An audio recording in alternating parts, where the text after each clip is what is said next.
Evening, gentlemen and Cowboys fans. Let's begin our projections in the AFC East.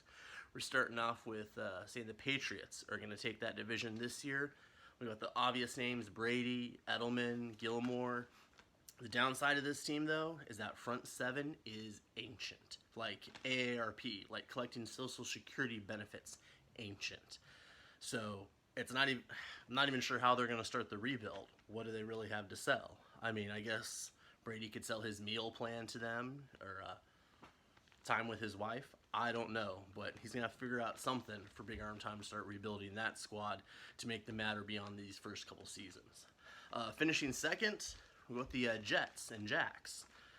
You've got a lot of intriguing pieces on this team. They might even slip in there in season one and challenge for the Patriots because you got Le'Veon Bell, who's going to be a monster, obviously, and then on defense, which I really like, you got Quentin Williams, Mosley, and Avery Williamson at middle linebacker, Maine and Adams at safety. I mean, up the middle on that defense is going to be pretty ferocious. There's really a question: can Sam Darnold come into his own and matter for that team? Is he going to be a franchise quarterback or not?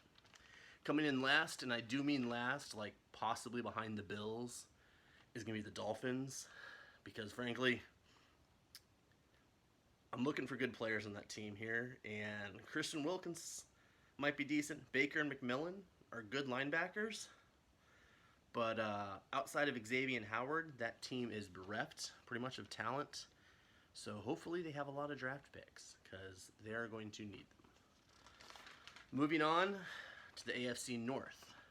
Finishing first is King Sandbag, Mike, as we all know him. I feel bad beating up on a Browns fan, but I mean, gosh, I really hate this team. I mean, Baker, Garrett, Denzel Ward, and then Greedy Williams at cornerback. I mean, they're good now, and they're set up to be monsters in the future. And to anyone who trades with them and gives them picks and future talent to build up that offensive line and linebacker core, you are the worst type of human being, and you should probably go play in traffic because everyone else hates you.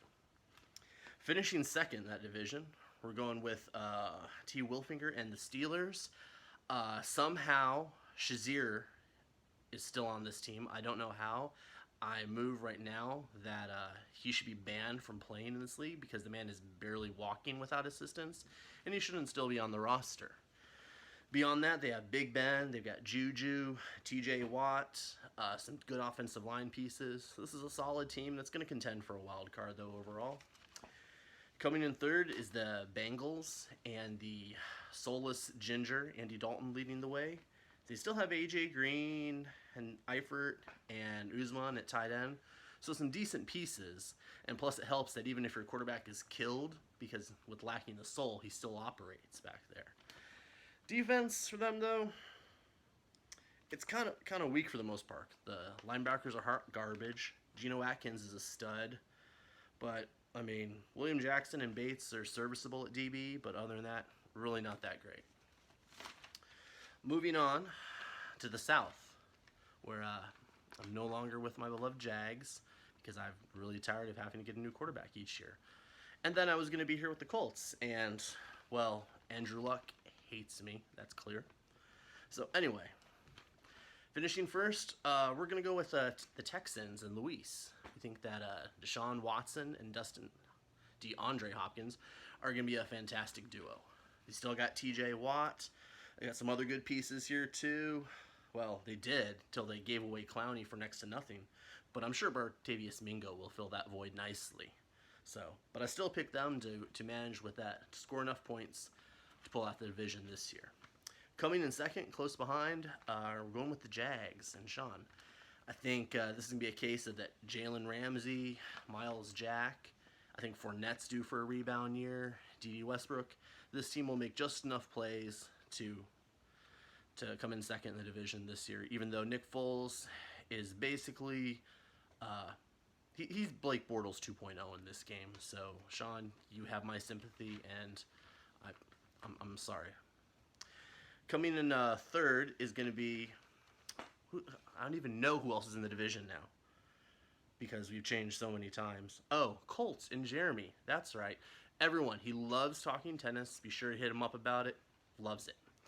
Um, Colts. Well, they don't have Andrew Luck, I can tell you that. Possibly one of the best offensive lines in the game, and some okay pieces at wide receiver, decent running backs too. So if he can actually complete passes with Jacoby Brissett, this could still be a good team. But I'm saying that's going to be a tough hill to climb, especially with a defense that features the ghost of Justin Houston, the best named DB in the game in Rock Ya-Sin, and Leonard at linebacker, who's a beast, but they really don't have a lot of help. So, frankly, I think the Colts are going to struggle to stop people from scoring. Wrapping up the AFC, we go to the West. And here, I think it's a pretty easy call in season 1 for the Chiefs and Laddie, because, Patrick Mahomes, EA loves him. Guy has one great season, and all of a sudden he's God. Frankly, I think it's kind of ridiculous, but whatever. He can throw the ball, I think, like 95 yards. It makes me angry. Tyreek Hill, speedy human. I use that term loosely. Kelsey's still there. That's really enough right there. They're only okay on defense other than that. But Kendall Fuller, and if Honey Badger is anything like he was in last year's game, he is going to be good enough to have this team matter and possibly make a Super Bowl run this year. Coming in second, we're going with the Chargers. I think the Chargers, Rivers, Gordon, because I guess he's still on the roster, even though who knows if he plays for the Chargers or not this year. We've got solid receivers, good tight end. The offensive line is fair at best. That could prove an issue. But then on defense, Bosa and Ingram, they're going to kill a lot of quarterbacks this year. And Derwin James, who, the man's fantastic. And coming in third, we're going to have our new user. His name is also Chris. I can't think of... Oh, I do have Raiders notes. Okay. We put him third, but still think this is probably the second wild card team there. As this dude has some user skills. Even with Derek Carr throwing it to the other team some, I think he'll be able to compensate for it. Question is, will he keep Antonio Brown or will he deal him? Or will Antonio Brown quit and jump out of the game and prevent this from even being an issue? We don't know. Anyway, so to wrap up the AFC, my playoff predictions for the AFC. So you have as your first seed is going to be the Browns. Second seed, Chiefs. Third seed, Pats. Fourth seed, the Texans. And our 2 wild cards are going to be the Chargers and the Raiders. We see the playoffs going down like this.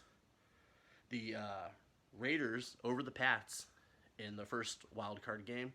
Frankly, think Big Ard Tom probably jettisons too much of his team, and the Raiders get better progressively through the year, and they manage to pull out the victory.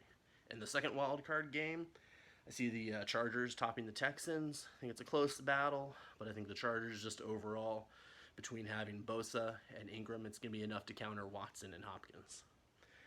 Then in the second round of the playoffs, I think the Raiders and Browns battle, but I think Browns ultimately, it might come out with a victory in that one.